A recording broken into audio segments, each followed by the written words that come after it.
Welcome to new TV Telugu. Betting apps promotion వ్యవహారం తెలుగు రాష్ట్రాల్లో సంచలనం రేపుతోంది. బెట్టింగ్ యాప్స్ ప్రమోట్ చేస్తున్నారనే కారణంతో పలువురు వెండితెర, బుల్లితెర నటీనటులపై పోలీసులు కేసు నమోదు చేసిన విషయం తెలిసిందే.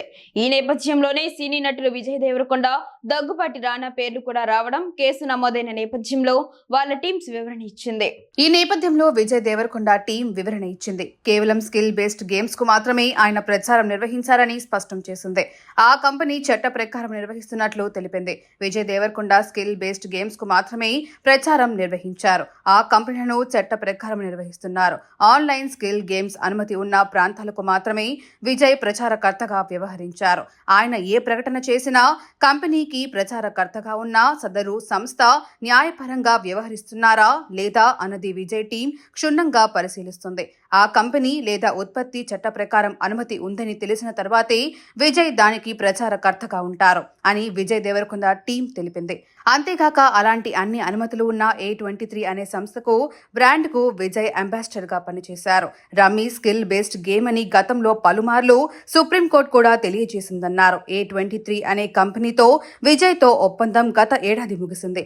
ఇప్పుడు ఆ కంపెనీతో విజయ్ కి ఎలాంటి సంబంధం లేదన్నారు. విజయ్ దేవరకొండ విషయంలో పలు మాధ్యమాల్లో ప్రసారం అవుతున్న వార్తల్లో ఎలాంటి నిజం లేదన్నారు.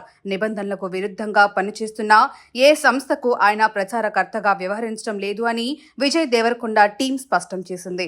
బెట్టింగ్ వ్యవహారంపై రానా దగ్గుబాటి టీం కూడా స్పందించింది. స్కిల్ బేస్డ్ గేమ్లకు మాత్రమే నటుడు రానా దగ్గుబాటి అంబాసిడర్ గా వ్యవహరించారంటూ ఆయన టీం పేర్కొంది. బెట్టింగ్ యాప్ ప్రమోషన్ వ్యవహారంలో రానా పేరు కూడా చేర్చడంతో ఆయన టీం వివరణ ఇచ్చింది. రానా చేసిన ప్రకటన గడువు 2017లోనే ముగిసినట్లు ప్రకటించింది. రానా స్కిల్ బేస్డ్ గేమ్ యాప్లకు మాత్రమే ప్రచారకర్తగా వ్యవహరించారు. అది కూడా కొన్ని ప్రాంతాల వరకే టెలికాస్ట్ అయింది. చట్టబద్ధంగా అనుమతించిన గేమ్లకే రానా ఆమోదం తెలిపారు. ఏవైనా ఒప్పందాలు చేసుకునే ముందు రానా దగ్గుబాటి లీగల్ టీం ఆ సంస్థకు సంబంధించిన అన్ని విషయాలను క్షుణ్ణంగా పరిశీలిస్తుంది. చట్టపరమైన సమీక్ష చేసిన తర్వాతే రానా ఆ ప్లాట్ఫామ్ కు ప్రచారం చేయడానికి అంగీకరించారు.